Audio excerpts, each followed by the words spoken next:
Sa harapan, sa likuran.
Baby Francis! Yes, baby! Hi mga kalab! Ako po pala si Ulysses, ang bayot niya kay at pero dili iga. Ako dis Francis, ang gwapo perdiuso. And we are the Friendly Love Team. Kung bago ka pa lang sa aming channel, don't forget to subscribe.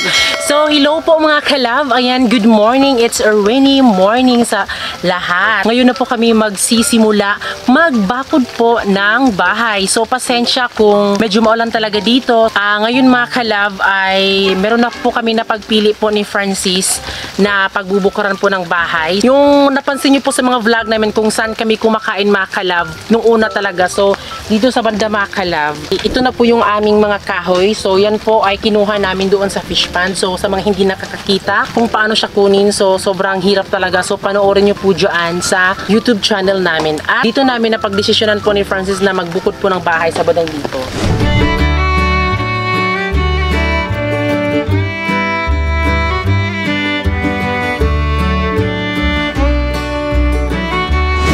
Sa bandang dito mga kalab, so siniguro namin na magbubukod kami ng bahay nang may nakaharang mga kalab ng mga nipa, di ba? Hindi natin alam, baka siguro lumakas po yung hangin. So at least meron pong mga nipa na nakaharang po siya. Kapag nag-high tide din siya, sinadya din namin dahil yung tubig kasi dyan mga kalab ito mataas din, pero okay lang kasi meron na pong nakaharang din po na mga nipa, bakhaw, at syempre yung mga ugat, malalaking ugat-ugat talaga mga kalab. At kumakulog na po yung langit mga kalab. At sa bandang doon mga kalab na may patag na malaki doon mga kalab, doon ho tayo magtatanim po ng ating mga pananim at lalagyan din po natin yun ng bakod para hindi basta-basta kunin po ng kahit sino.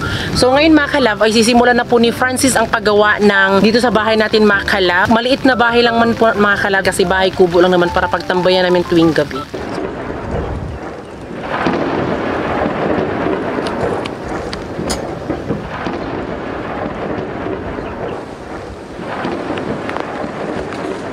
At siyempre makalab, linisin ko muna dito makalab kasi napakadami mga matulis na mga sisi makalab yun, no?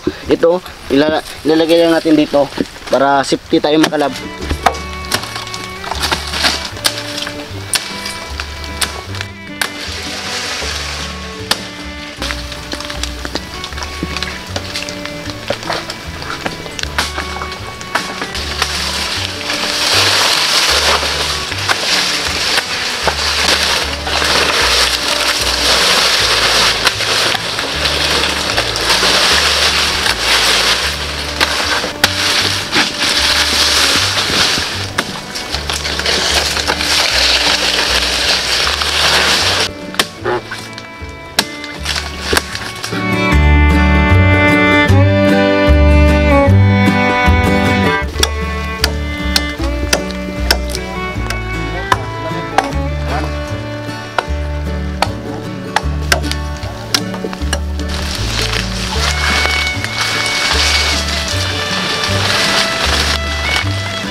Panday.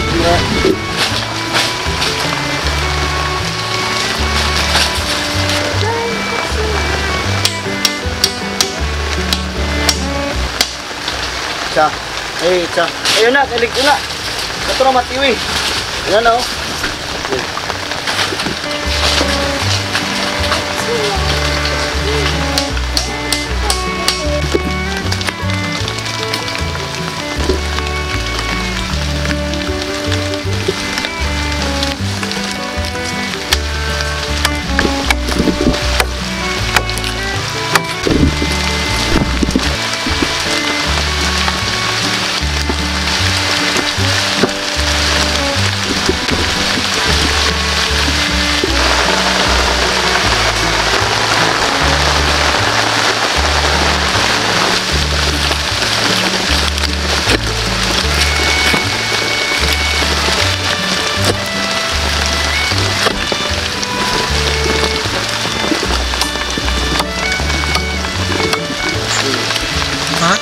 Tayo relax.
So yan mga kalab, tumitila na po ang ulan mga kalab, no? Wala na pong ulan.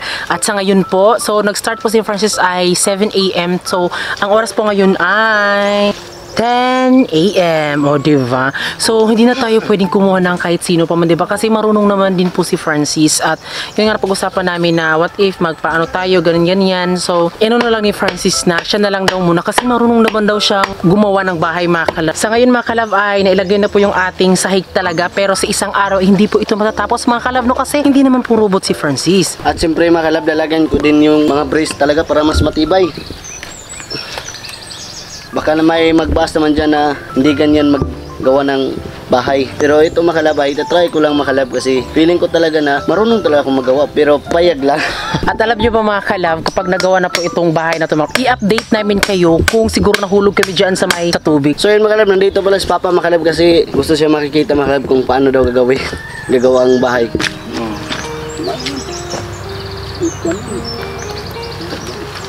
Ito rin gamay-gamay dahil ito. Nagkuhan ka na. Dahil dito, utak ka masarap.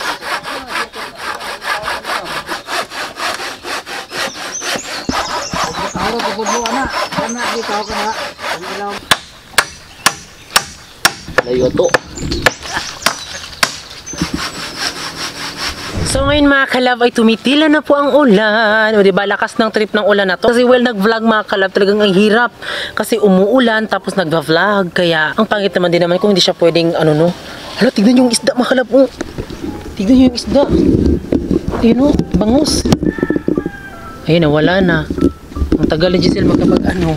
So ito na po yung ano namin mga kalab bahay. O diba, sayang hindi siya natapos mga kalab kasi akala kasi namin ay okay na yung mga kahoy. Actually meron pa naman talagang mga kahoy dito. Ayan o, yung mga kahoy. Kasi yung nakuha naming mga kahoy mga kalab ay maliliit. So yung buti na lang nakakuha kami talaga, siniguro namin yung pang ano namin mga kalab ito o pang haligi. Sinigurado namin yan para while maglagay po ng haligi dito eh talagang magiging matibay po siya mga kalab. Pero hindi kami sure kung talagang matibay nga ba talaga, no? Baka siguro pag gigising na lang kami ng umaga andun na kami sa ibaba mga kalab. Diba sabi namin sa inyo mga kalab na pinapili namin kayo na saan ba kami pwedeng magpatayo ng bahay, dito ba or sa bakha Bakhaw or doon ba sa may Pamerta. So meron po nag-ano doon na sa Bakhaw, pero alam nyo ba, natatakot kami na magbukod ng bahay sa Bakhaw kasi 'di ba, alam nyo naman 'di ba, kapag usapang Bakhaw, medyo delikado yung buhay natin kasi 'di ba, hindi na basta-basta ang nagmamay-ari niyan. So ito po yung Bakhaw, tignan nyo mga kalab.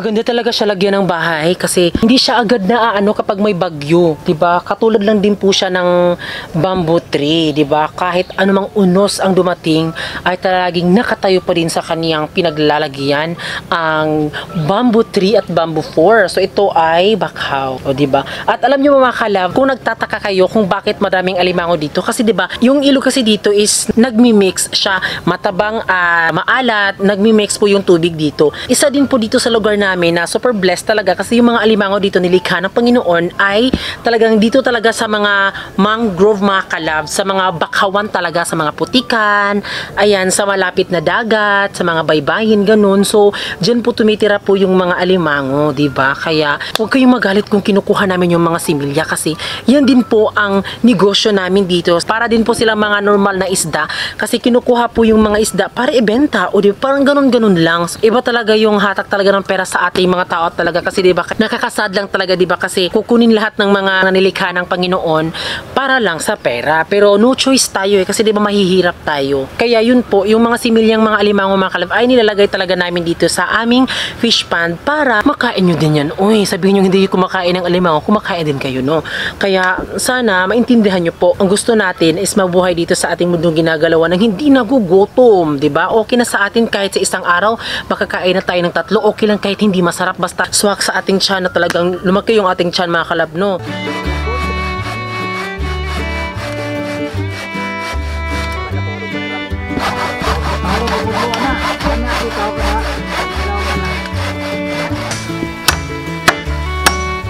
Anak may! Ayun! Bukas sa balay na!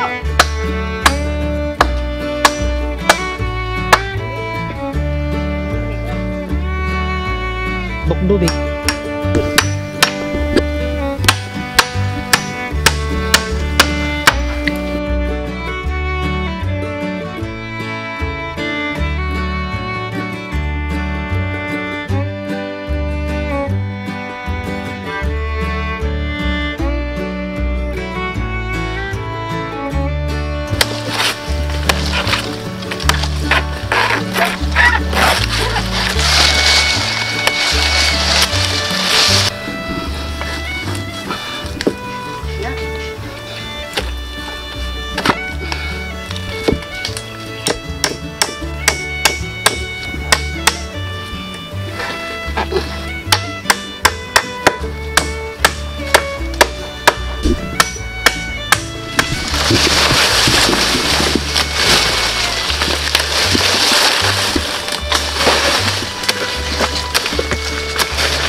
So ngayon mga kalab ay tapos na po kaming mag-vlog. So sa isang araw mga kalab, just sa araw na to, so ang medyo natapos po ay paggawa po ng bahay. So bukas mga kalab ay pagpapatuloy pa din namin yung vlog namin at sana intindihin nyo ko kasi di ba baka may magsabi na naman dyan, bakit Ulysses hindi ka tumulong, bakit ganyan? Sana ma-appreciate nyo din po yung pag-vlog, like yung pag-video ko, kumuha ng magandang view at syempre yung pag-i-edit mga kalab na talagang alas 3 na talaga ng madaling araw ako natutulog, kaya dapat wala dapat sisihan kung bakit sinong hindi tumulong. Kahit sa ganito man lang sa pag-upload, para magkaroon tayo ng magandang vlog, sana kahit lang yan ma-appreciate nyo po. Kasi hindi po ako senyorita. Dahil sa pagdating po sa mga social media, kahit anuman talagang isa din ako sa inaalagaan ng maayos ang aming social media, ang aming vlogs, mga videos para magkaroon ng magandang vlog. Yes, totoo yun mga kalab. At siya naman yung naggawa talaga na Mga content. Siya talaga nagbe-video at ako naman yung hindi naman ako nagrereklamo mga kalab kung kahit ano yung ginagawa namin. At least para din sa inyo yan mga kalab, para may matutunan din kayo mga kalab. Oo, 'di ba? Alam niyo naman 'di ba sa mag-asawa at sa mga mag-asawa diyan, nagtutulungan yung mag-asawa, 'di ba? So, Yes. sa amin mga kalab, walang reklamo sa amin kasi mag-asawa na po ang turingan namin ni Francis kahit hindi para sa kanya mag-asawa. Hindi talaga. Kaya yun po mga kalab, sana love lang dapat at walang reklamo, Yes. 'di ba? At ayun na nga po si Giselle mga kalab, 'di ba? So siya po yung palaging din mga kalab. Giselle. So, pantay-pantay po yung trabaho namin mga kalab. Walang medyo relax. Lahat po talaga gumagawa para gumanda po ang aming vlog at para syempre ma-inspired kayo, di ba? Yes. So, maraming salamat po sa lahat po ng nanood at syempre bago kayo umalis, please don't forget to subscribe our YouTube channel at kami ang Family Love Team nagsasabing dapat love love!